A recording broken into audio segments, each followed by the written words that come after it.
Hello everyone. तो आज हम बात करेंगे मैकेनिकल ट्रैक्शन के बारे में। ठीक है, जो हमारी इलेक्ट्रोथेरेपी में ट्रैक्शन होता है, ट्रैक्शन यूनिट होती है। ठीक है, जिससे एक थेराप्यूटिक मोडेलिटी होती है। ये आपने अपनी ओपीडी वगैरह में या फिजियोथेरेपी सेंटर में, क्लिनिक में देखा होगा। ठीक है, mechanical traction is a therapeutic modality that uses a mechanical device to apply a longitudinal pulling force to the spine और limbs. It helps to separate joint surfaces, stretch soft tissues and relieve pressure on nerves. जो mechanical traction होता है वो एक therapeutic modality होती है जो mechanical device का एक यूज़ करके एक लॉन्गिट्यूडनल पुलिंग फोर्स अप्लाई करते हैं। कहाँ पर? स्पाइन पे या फिर लिम्स में, to separate the joint surfaces. अगर सर्वाइकल की बात करें, सर्वाइकल ट्रैक्शन दे रहे हैं तो वर्टिब्रास के बीच में जॉइंट सरफेस क्या होगा? सेपरेट होगा, जिसके कारण सॉफ्ट टिश्यूज़ भी स्ट्रेच होंगे और वहाँ से नर्व्स पे जो प्रेशर पड़ रहा होगा वो भी रिलीज़ होगा। अब बात करें यूजेस की, अगर कि कहाँ कहाँ पे हम इसका यूज़ करते हैं, तो cervical and lumbar disc herniation. Disc herniation के केसेस में हम ट्रैक्शन का यूज़ करते हैं। नर्व रूट का कंप्रेशन हो रहा होगा अगर, तो वहाँ पे भी चाहे वो सर्वाइकल नर्व रूट में कंप्रेशन हो या फिर लंबर नर्व रूट में कंप्रेशन हो, दोनों जगह पे हम यूज़ कर सकते हैं। डीजेनरेटिव डिस्क डिजीज़ में भी हम यूज़ कर सकते हैं। फेसिट जॉइंट डिसफंक्शन में भी यूज़ करते हैं। मसल स्पाज्म, जॉइंट हाइपोमोबिलिटी, इन सब कंडीशंस में हम इसका यूज़ करते हैं। टेक्निक ऑफ एप्लीकेशन कैसे अप्लाई करते हैं हम? दो तरीके का होता है, सर्वाइकल ट्रैक्शन या फिर लंबर ट्रैक्शन। तो अगर हम सर्वाइकल ट्रैक्शन की बात करें तो पोजीशन क्या होगी? सुपाइन और सिटेड। जो पेशेंट की पोजीशन होगी वो सुपाइन होगी, सीधा लेटा हुआ होगा पेशेंट, या सिटिंग पोजीशन में होगा। मेनली हम जो है सुपाइन पोजीशन में देते हैं। डिवाइस हेड हॉल्टर और सर्वाइकल ट्रैक्शन यूनिट, ये जो हमारी मेन ट्रैक्शन यूनिट है उसके बारे में बात कर रहे हैं। Force start with 7 to 10% of body weight. जो हमें इसे वेट हम फिक्स करते हैं ना, वो हमारा according to the body weight होता है। अगर आपका फॉर एग्ज़ाम्पल 60 kgs है तो उसका एक तरीके से 1/3 हम यूज़ करेंगे सर्वाइकल ट्रैक्शन में। 7 से 10% या फिर मिनिमम 1/3 जो है हम यूज़ करते हैं बॉडी वेट का। लाइक 30 kg का पर्सन है तो कितना हो गया? 3 kg यूज़ करेंगे। 50 kg का है तो 5। तो इस तरीके से आपको रखना है। एंगल क्या होगा? न्यूट्रल टू 15 डिग्री फ्लेक्शन, हल्का सा फ्लेक्शन होगा सर्वाइकल का। ड्यूरेशन 15 से 20 मिनट पर सेशन। अगर हम लंबर ट्रैक्शन की बात करें तो उसकी पोजीशन क्या होगी? प्रोन लाइंग या सुपाइन लाइंग विद हिप्स और नीज फ्लेक्स्ड। हिप्स और नीज को फ्लेक्स करके सुपाइन लाइन में हम बेल्ट बांधते हैं एक, और उसके थ्रू ट्रैक्शन देते हैं। Device traction table with pelvic and thoracic harness. Force कितनी होगी? 30 to 40% of the body weight. 30 to 40% of the body weight increases up to 50 to 60%। Starting में हम 30 से 40% बॉडी का वेट वाला जो है उसमें फिक्स करेंगे वेट, और धीरे धीरे हम उसका बढ़ा सकते हैं according to the patient of condition. Duration होगी 15 से 30 मिनट। प्रिकॉशंस, अब क्या सावधानी रखनी है? अवॉइड इन एक्यूट इंजरीज और इन्फ्लामेटरी स्टेजेस। एक्यूट इंजरीज में नहीं देना है, इन्फ्लामेटरी स्टेजेस में अवॉइड करना है। Check BP and neurological sign before and after. BP blood pressure check करना है, या नर्व से रिलेटेड न्यूरोलॉजिकल कोई भी साइन, उसका सब कुछ चेक करना है। मॉनिटर फॉर डिजीनेस, नोजिया और इंक्रीज्ड पेन।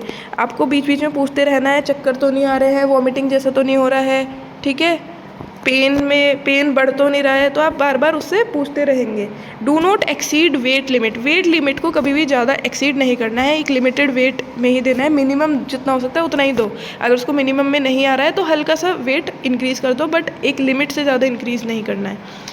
कॉन्ट्राइंडिकेशन की बात करें तो स्पाइनल मैलिग्नेंसी या ट्यूमर में नहीं देते हैं, इन्फेक्शन में नहीं देते हैं, फ्रैक्चर के केसेस में नहीं देते हैं, ओस्टियोपोरोसिस के केसेस में नहीं देते हैं, प्रेगनेंसी के टाइम पे लंबर रीजन में नहीं देते हैं, अवॉइड करते हैं, या सीवियर डिस्क पैथोलॉजी हो रखी होगी तो भी नहीं देते हैं।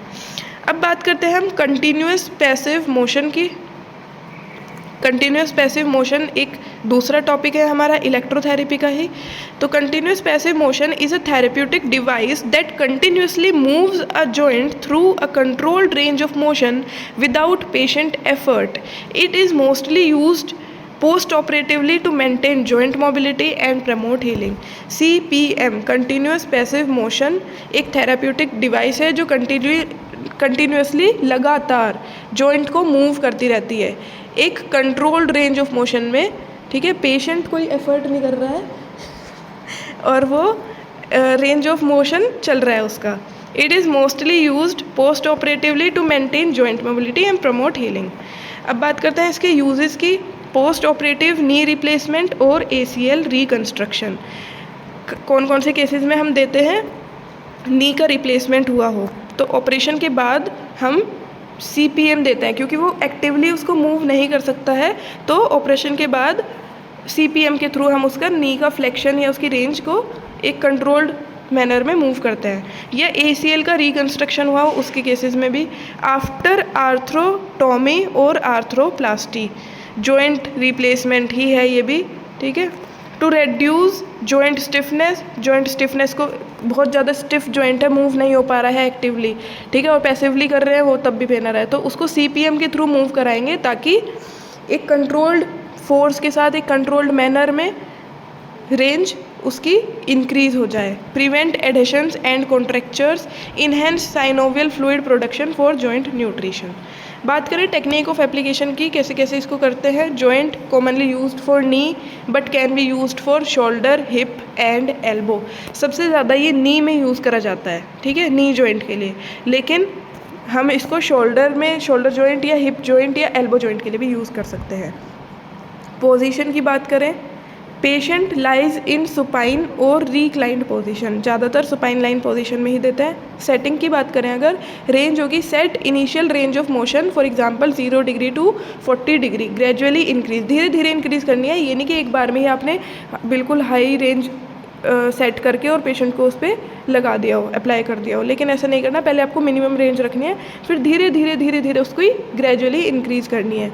Speed slow and rhythmic 1 to 2 cycles पर मिनट, 1 मिनट में 1 से 2 साइकिल, मतलब स्लो रखनी है speed. Duration 1 to 2 hours, 2 to 4 times a day। Duration आप आधे घंटे के लिए भी दे सकते हैं, 1 घंटे के लिए भी दे सकते हैं, 2 घंटे के लिए भी दे सकते हैं, और दिन में 2 से 4 बार भी दे सकते हैं, as tolerated by the patient और according to the condition. Adjustment की बात करें, monitor and adjust to prevent discomfort, अच्छे से एडजस्ट करना है, उसको मॉनिटर करते रहना है टू प्रिवेंट द डिस्कम्फर्ट।